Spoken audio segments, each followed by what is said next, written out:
Amigos, trabajadores del Ministerio de Obras Públicas, señor ministro, amigos de la prensa, este día venimos a verificar la finalización de este gran proyecto. Este es un proyecto que inició, como ustedes saben, el gobierno anterior, pero que estuvo plagado de irregularidades y que básicamente iba a pasar como pasaba con todos los proyectos, con la gran mayoría de proyectos del gobierno anterior, que quedaban en promesas inconclusas o quedaban en corrupción o quedaban en proyectos que básicamente no funcionaban. Así como el bypass de San Miguel, que lo prometió el expresidente Mauricio Funes en su campaña. Pasaron sus 5 años, no lo hizo. Luego lo prometió el expresidente Salvador Sánchez Serén en su campaña. Pasaron sus 5 años, no lo hizo. Incluso lo prometió el actual alcalde de San Miguel en su campaña en el 2015. Pasaron sus 3 años, no lo hizo. Y luego lo prometió en su campaña en 2018 y ya vamos en el 2021 y no lo ha hecho. Y la realidad es que es fácil prometer, pero es difícil cumplir. Es fácil hablar, pero es difícil hacer. Y yo recuerdo cuando el ministro fue a la Fiscalía General de la República y llevó las pruebas de la corrupción de la obra que estaban haciendo, que estaba toda mal hecha. Él ya les va a dar un reporte más técnico y completo de lo que estoy diciendo ahorita. Pero mostró toda la corrupción que se había hecho. El bypass era un pequeño tramo de calle, no incluía este puente que están viendo acá, no incluía, bueno, el segmento 3 creo que había 0 o 1% de avance, cuando ni siquiera le habían adjudicado a una empresa que ni siquiera era una empresa de construcción, sino que eran amigos de los que adjudicaban en ese tiempo. Bueno, en fin, habían una serie de irregularidades que tuvieron que cambiarse, tuvo que hacerse de nuevo, tuvo que licitarse de nuevo, tuvo que adjudicarse de nuevo y tuvo que prácticamente empezarse desde cero. Y hago un símil más o menos con lo que pasó con el extinto Boulevard Diego de Holguín, que cuando llegó el gobierno anterior, el Boulevard Diego de Holguín, pues ahí estaba. Incluso yo recuerdo que yo pasaba por ahí, estaba prácticamente todo hecho.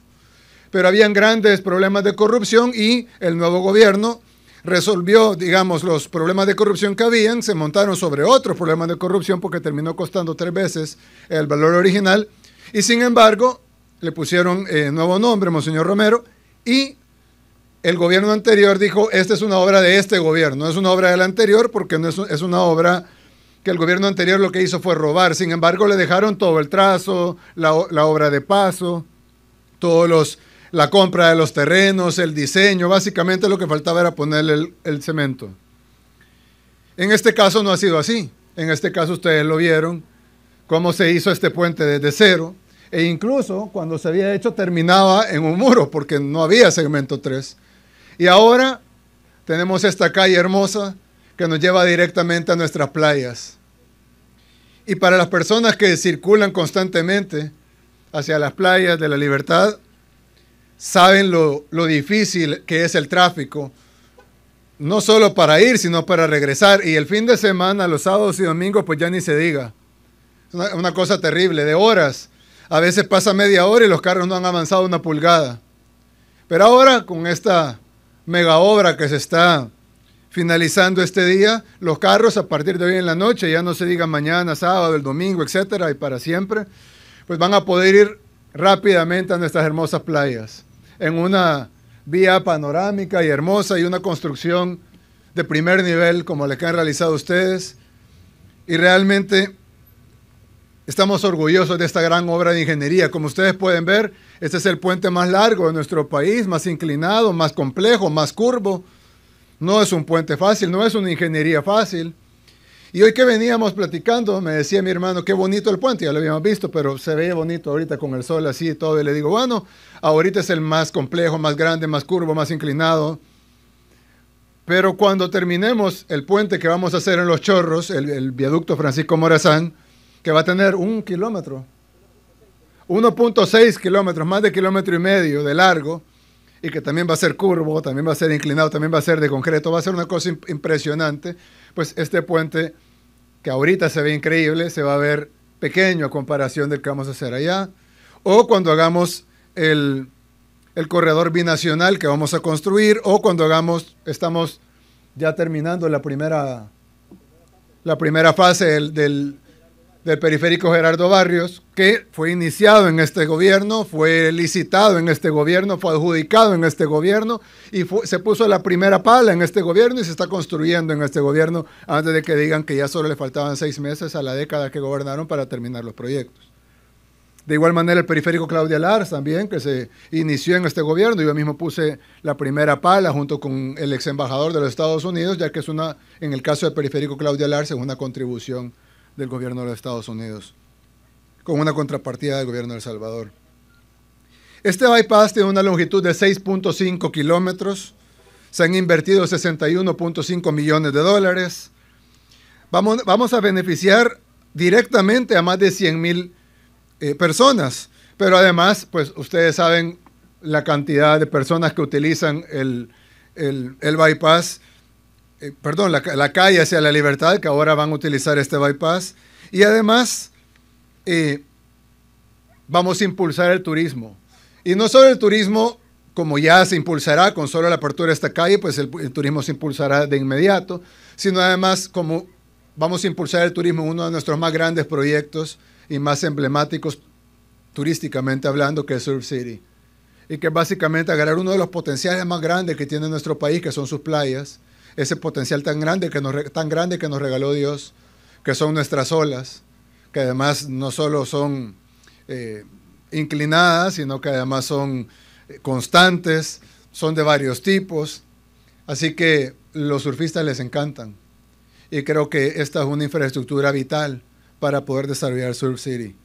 Y creo que si bien ya empezamos a ver algunas cosas, torneos, el Mundial de Surf, que es este año aquí en El Salvador, pero cada vez va a ser más, cada vez va a ser más. Y cuando miremos para atrás, probablemente va a ser difícil recordar nuestro país sin ese polo de surf, porque va a ser muy importante para nuestra economía y para la imagen de nuestro país afuera.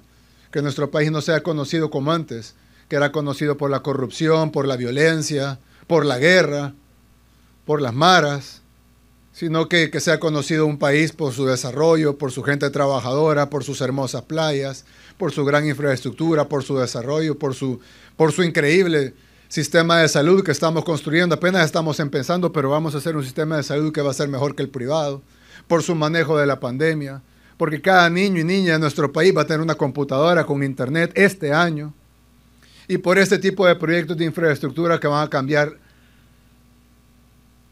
la cara de nuestro país y van a cambiar la realidad de decenas de miles de salvadoreños, no solo que vamos a transitar por acá y que vamos a disfrutarlo y vamos a disfrutar nuestras playas, sino las decenas de miles de salvadoreños que van a vivir mejor, porque el turismo trae empleo, trae desarrollo, hace que crezcan las empresas, hace que surjan nuevas empresas y además da buenos trabajos. No solo da trabajo, sino buenos trabajos, que al final de cuentas pues es lo que queremos, ¿no? No solo que la gente trabaje, sino que viva bien gracias al fruto de su trabajo.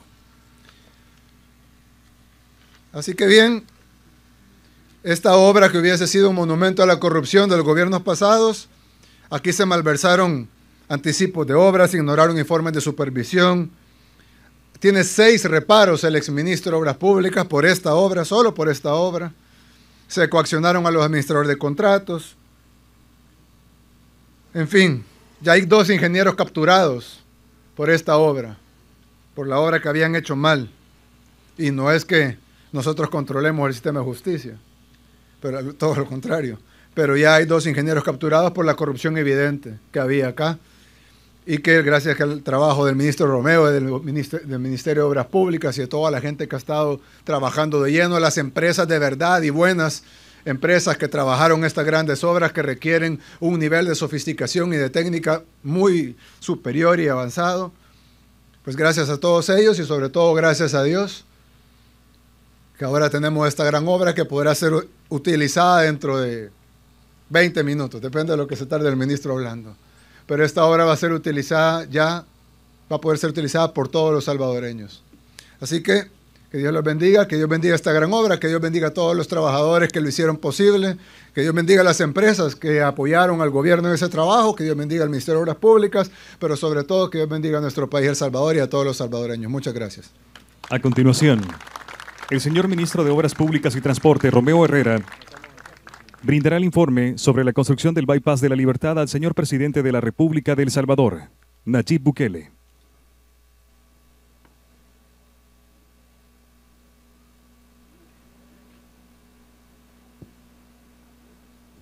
Sí, uno, dos. Bueno, muy buenas tardes, señor presidente de la República, Nayib Bukele, compañeros y equipo del Ministerio de Obras Públicas que nos acompañan esta tarde, amigos de la prensa y pueblo salvadoreño. Hoy quiero informarles las diferentes anomalías que habían dentro del proyecto del Bypass de la Libertad. Hay una pírrica oposición que ha tratado de adjudicarse este proyecto de manera ilegal, porque al final lo único que nosotros encontramos cuando venimos al gobierno fue corrupción. Eso fue lo único que encontramos de este proyecto. De hecho, acá hay algunas imágenes del proyecto de cómo nosotros encontramos la obra. No había maquinaria, no había equipo, no había personal trabajando en la obra, no había nada. Y eso nos llamó la atención y empezamos a realizar, como nos instruyó el presidente, una auditoría interna y externa de este proyecto. Porque así como robaban en el pasado, así como por ejemplo fue el caso del Citrams o como el puente de Chalatenango que lo cambiaron por un avión, así también, o como la Diego de Holguín, así también está el proyecto del Bypass de la Libertad. Y encontramos que se enviaron cerca de 11 informes al exministro de Obras Públicas de este proyecto. De esos 11 informes que se le enviaron al exministro de Obras Públicas, se le pedía en diferentes ocasiones que caducara el contrato. ¿Por qué que caducara el contrato? Porque la empresa no estaba trabajando, no se había concluido el diseño del proyecto. Adicional a todo esto, la empresa supervisora y los administradores del proyecto se les había amenazado en diferentes ocasiones que por favor no hiciera nada en contra de la empresa, porque esta empresa debería de ser favorecida. Y eso fue lo que fue pasando en este proyecto. Y aquí hay algunas fotografías que ustedes pueden ver. De hecho, lo que encontramos fue un muro, que era justo lo que estaba detrás de este puente. Esa es la corrupción que encontramos. Además, la empresa no había terminado ni tan siquiera el diseño de la obra. La empresa tenía 6 meses, el proyecto se adjudicó en 2017. La empresa tenía 6 meses para diseño y 12 meses para construir la obra. Pasaron 6 meses y no había nada, los 6 meses del diseño. Pasaron los 12 meses de la construcción y tampoco había nada. Entonces nosotros hicimos lo correcto. Caducamos el contrato.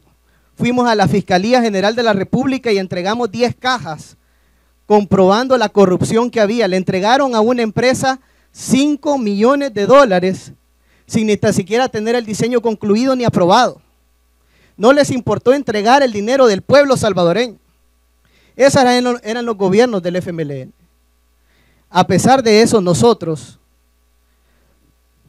fuimos a la Fiscalía General de la República, recuperamos lo que se habían robado, porque se habían robado los $5 millones. Recuperamos, hicimos recuperar la fianza del proyecto. Y luego de recuperar lo robado, licitamos el proyecto, lo adjudicamos, lo diseñamos y empezamos con la construcción de la obra. La Fiscalía General de la República estuvo cerca de 7, 8 meses con peritos técnicos del Ministerio de Obras Públicas realizando todas las evaluaciones. Se capturaron por la Policía Nacional Civil 2 ingenieros con títulos falsos que habían hecho esto, habían contratado ingenieros con título falso para poder amallar el proyecto de licitación y adjudicarle a una empresa que no cumplía ni técnicamente, ni legalmente, ni financieramente. Es decir, esa empresa jamás tuvo que haber sido adjudicada. Es decir, como en el gobierno del FMLN ya tenían al ganador y solo hacía falta la licitación. Esa era la costumbre de los gobiernos del frente. Pues nosotros empezamos a construir este proyecto. Se dio la orden de inicio a la empresa del segmento 3 en el mes de julio del año pasado. Y en este mes de febrero hemos concluido la obra, incluso 2 meses antes de la finalización de su contrato. En tiempo récord. Hicimos todos los procesos necesarios para poder construir una obra que va a mejorar la movilidad, la logística de nuestro país, va a reducir los tiempos y costos de transporte de toda la carga que viene del puerto de Acajutla, que va a poder ingresar por este bypass, y de igual manera de todas las personas que quieran viajar hacia las playas de la Libertad. Esta es una carretera, una apertura de carretera de 6.5 kilómetros a 4 carriles. Incluye el puente más grande en este momento de nuestro país, como decía el presidente, más curvo, más complejo, y es el más alto, tiene 45 metros de altura y 380 metros de longitud. Y hoy podemos decir que hemos concluido con esta obra. Una obra que de verdad va a cambiar la vida de muchos, que era insignia de la corrupción del pasado, pero ahora la cambiamos por oportunidades de desarrollo para el pueblo salvadoreño. Gracias.